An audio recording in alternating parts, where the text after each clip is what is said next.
আসসালামু আলাইকুম। আজকে ইংরেজি গ্রামারের অত্যন্ত গুরুত্বপূর্ণ একটি বিষয়, সেটি হচ্ছে ভার্বের বেস ফর্ম। ভার্বের বেস ফর্ম এটি নিয়ে অনেকেই আমাকে প্রশ্ন করেছে যে স্যার, ভার্বের বেস ফর্ম সম্পর্কে একটু একটু সুস্পষ্ট ধারণা দিয়ে আপনি যদি একটি লেকচার দিতেন। তারই সুবাদে এবং তার গুরুত্ব অনুযায়ী আজকে আমি বেস ফর্মের আলোচনা করছি। আমরা জানি যে কোনো একটা ভার্বের স্ট্রং ভার্ব, কুইক ভার্ব রূপ আছে বিভিন্ন রকম। তার মধ্যে ভার্বের অ্যাকশন ভার্ব মানে যে ভার্বকে আমরা কাজ বোঝাই, যখন কোনো একটা মূল ভার্ব, যে ভার্ব দিয়ে আমরা কাজটা বোঝাই, যেমন ধরেন go, come, play, read, dance, this are the action verbs.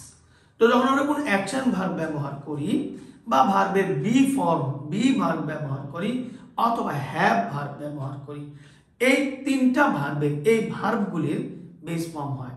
তো আজকে আমি অ্যাকশন ভার্বের বেস ফর্ম নিয়ে আলোচনা করব। আমরা ভার্বের অ্যাকশন ভার্বকে আমরা তিনটা মূল ফর্মে ভাগ করে থাকি। একটা হচ্ছে প্রেজেন্ট, একটা হচ্ছে পাস্ট, একটা হচ্ছে পাস্ট পার্টিসিপল। তো আজকে এই যে দেখেন, আমি একটা শীটের মাধ্যমে আপনাদের বোঝাতে চেষ্টা করছি। এখানে ভার্বের প্রেজেন্ট ফর্ম, যে কোনো একটা ভার্বের প্রেজেন্ট ফর্ম, আমরা প্রেজেন্ট ফর্মকে V1, অনেকে V1 একটা সংকেতের মতো ব্যবহার করে, V2 মানে পাস্ট, V3 মানে পাস্ট পার্টিসিপল বোঝার সুবিধার্থে। তো ভার্বের প্রেজেন্ট ফর্মকে V1, ভার্বের প্রেজেন্ট ফর্মকে যদি আমরা ভাঙি তাহলে দু ভাগে ভাঙা যায়। ভার্বের একটা হচ্ছে শুধু V1 যার সাথে কোনো কিছু যুক্ত নাই, আরেকটা হচ্ছে V1 এর সাথে as বা es। যেমন ধরেন গো, গোস, রাইট, রাইটস। এখানে নাই এমন উদাহরণ আনতে পারি, প্লে, প্লেস, রিড, রিডস। এইভাবে প্রত্যেকটা ভার্বের একটা মূল রূপ থাকে এবং কিছু ভার্ব থাকে যার সাথে আমরা এস এস যুক্ত করে আমরা প্রেজেন্ট ফর্মটাকে বহাল রাখতে পারি। তো এর মধ্যে ভার্বের একদম মূল রূপ, অরিজিনাল রূপ, যার সাথে অন্য কোনো শব্দের সংযোজন নাই, সেটাকে আমরা বেস ফর্ম বলে থাকি।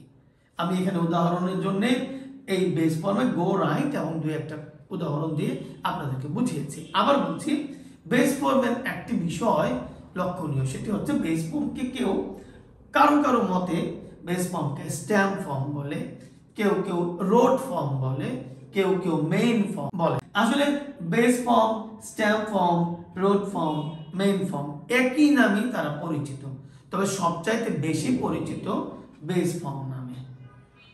আগামী দিন আমি বেস ফর্মের আরো বাকি রূপগুলি নিয়ে কথা বলবো। বি ভার্বের বেস ফর্ম, হ্যাভ ভার্বের বেস ফর্ম নিয়ে কথা বলবো। ভালো থাকবেন সবাই। আসসালামু আলাইকুম।